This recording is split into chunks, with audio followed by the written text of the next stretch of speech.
मोहम्मद रफ़ी और लता मंगेशकर भारतीय संगीत की दो महानतम हस्तियां। संगीत का जानकार हर इंसान इस बात से अच्छी तरह से वाकिफ़ होगा कि लता मंगेशकर और मोहम्मद रफ़ी का भारतीय संगीत में क्या दर्जा है। इन दोनों गायकों ने भारत का नाम विश्व पटल पर सुनहरे अक्षरों में लिखा है।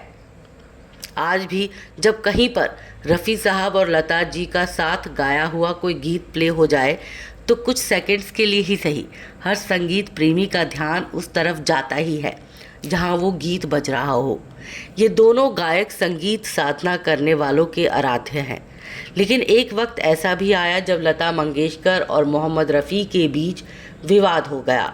वो विवाद इतना अजीब था कि इन दोनों को जानने मानने वाले लोग यकीन ही नहीं कर पा रहे थे कि हिंदुस्तानी संगीत के दो बड़े नामों के बीच ऐसा भी कुछ हो सकता है। लेखक प्रयाग शुक्ल ने अपनी किताब मोहम्मद रफ़ी स्वयं ईश्वर की आवाज़ में रफ़ी साहब और लता जी के बीच हुए उस विवाद को काफ़ी अच्छी तरह से लिखा है। इस किताब में लिखा गया है कि जब लता मंगेशकर के सामने मोहम्मद रफ़ी का नाम आता है तो वो उस दौर में चली जाती हैं जब रफ़ी साहब ने एक मुद्दे पर उनसे पूरी तरह से असहमति जताई थी। वो मुद्दा था एक गायक को किसी गीत के लिए रॉयल्टी मिले या फिर ना मिले।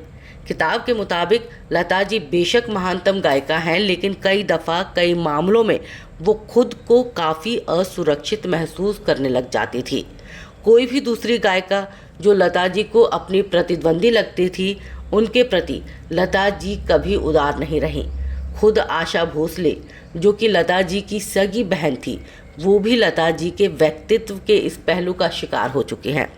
एक दफ़ा जब लता मंगेशकर ने कहा कि सिंगर को गाने की रॉयल्टी मिलनी ही चाहिए, तो रफ़ी साहब ने लता जी के इस विचार को ये कहकर खारिज कर दिया कि एक बार अगर गायक कोई गीत रिकॉर्ड कर देता है तो उस गीत पर गायक का कोई अधिकार नहीं रहता। उस गीत को गाने के बदले गायक को जो फीस मिली है वही उसका जायज़ हक है। रफ़ी साहब के इस विचार से लता जी उनसे नाराज़ हो गई। इस मुद्दे पर जहां फिल्म इंडस्ट्री के कुछ लोग लता जी के साथ खड़े थे, तो वहीं कई ऐसे थे जो रफ़ी साहब के विचारों से सहमत थे। लता जी और रफ़ी साहब के बीच का ये विवाद इतना बढ़ गया कि 4 सालों तक इन दो महान गायकों ने कोई भी गीत एक साथ नहीं गाया। रॉयल्टी मुद्दे पर लता जी रफ़ी साहब से इतना नाराज़ थी कि उन्होंने रफ़ी साहब के साथ गाना गाना ही छोड़ दिया। हालांकि रफ़ी साहब ने कभी भी अपनी तरफ से ऐसा कोई कदम नहीं उठाया, लेकिन जब लता जी हर दफ़ा उनके साथ गाना गाने से मना कर देती थी, तो फिर रफ़ी साहब ने भी लता जी के साथ गाना गाने में दिलचस्पी लेना बंद कर दिया। किसी ने जब इस बारे में रफ़ी साहब से सवाल किया तो उन्होंने कहा कि जब लता जी को मेरे साथ गाने में कोई दिलचस्पी नहीं है तो भला मुझे भी उनके साथ गाने में किसी तरह की कैसे दिलचस्पी हो सकती है। रफ़ी साहब और लता जी के बीच के इस विवाद से उस दौर के फिल्म डायरेक्टर्स और म्यूज़िक डायरेक्टर्स के सामने बड़ी समस्या खड़ी हो गई। उन्होंने काफ़ी कोशिशें की इन दोनों महान गायकों को मनाने की, लेकिन दोनों ही अपनी ज़िद पर अड़े हुए थे। तब तो डायरेक्टर्स जिन्हें अपनी फिल्म के लिए रफ़ी साहब की आवाज़ हर हाल में चाहिए थी, उन्होंने इस विवाद का एक तोड़ निकाला। उन्होंने रफ़ी साहब के साथ सुमन कल्याणपुर की आवाज़ लेनी शुरू कर दी। रफ़ी साहब और सुमन कल्याणपुर के गाए गाने हिट होने लगे और ये बात लता जी को परेशान करने लगी।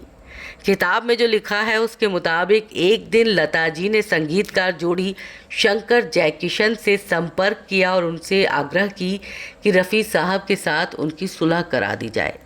शंकर जयकिशन ने कोशिशें शुरू की और उनकी कोशिशें रंग भी लाई।